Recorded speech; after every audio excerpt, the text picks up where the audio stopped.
Okay, so the last problem to help you review for the retake for chapter 13 is question 12 on the review, which is to graph a tangent function. So remember, tangent is very different from sine and cosine.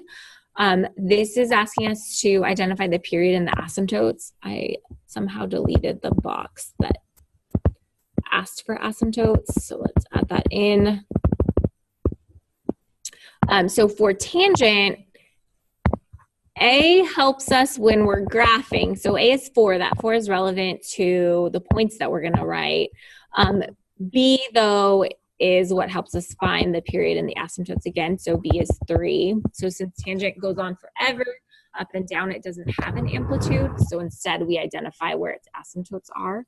Remember that tangent cycle is actually only pi units. So after every pi units, tangent repeats.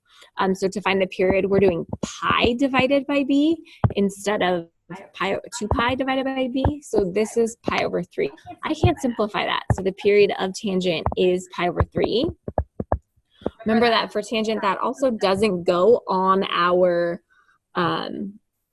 x-axis. What that pi over 3 represents is what this width is. So it means that that's pi over 3 units, so the width between each pair of asymptotes. And so we know visually that the way we're going to graph this is that every 4 boxes, we're going to have an asymptote. The first set is centered at the y-axis. This wants us to do 3 full cycles, so that means we need to do asymptotes here and here as well. Okay, so with tangent, it's 4 boxes across. The pattern's a little funky. We'll talk about that in a second. But those asymptotes are, between them is that what pi over 3 represents. So that means that in order to actually find the asymptotes, those are always plus or minus pi over 2 times the b value. So again, b was 3. So it's going to be plus or minus pi over 6. Okay, so plus or minus pi over 6. That's what we label the first asymptote. So the first one's pi over 6. The second one's negative pi over 6. That's all that you need to label.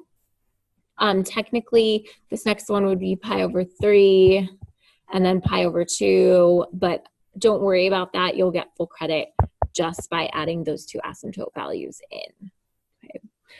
So what's next is drawing in the tangent function. Remember that the pattern for tangent is still technically 5 things, but they aren't 5 points because we have the asymptotes in there. So we have the asymptotes, and I'm just going to sketch a little asymptote. And then it's negative a, then 0, then a, then another asymptote. So we already have the asymptotes drawn in. So if a is 4, that means on the left-hand side, I'm going to have a point at negative 4. And in the very middle, this is always, always, always at the origin. And then I'm going to have a point at positive a, which was positive 4.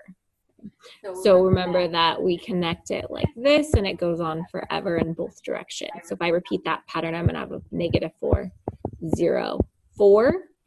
And then sketch in the curves, negative 4, 0, 4, sketch in the curves.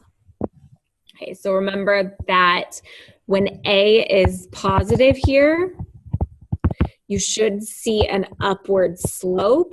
If A is negative, you should see a downward slope. So that's kind of an easy way to check to make sure that you did something correctly, is just looking at the orientation of this line. So if it's increasing, from left to right versus decreasing. Okay, so that's the graph of the tangent. So let's just double check. We identified the period, we identified the asymptotes, 3 full cycles, and then we labeled our axes. Okay, so tangent's very different, but still fits that same 5-point pattern.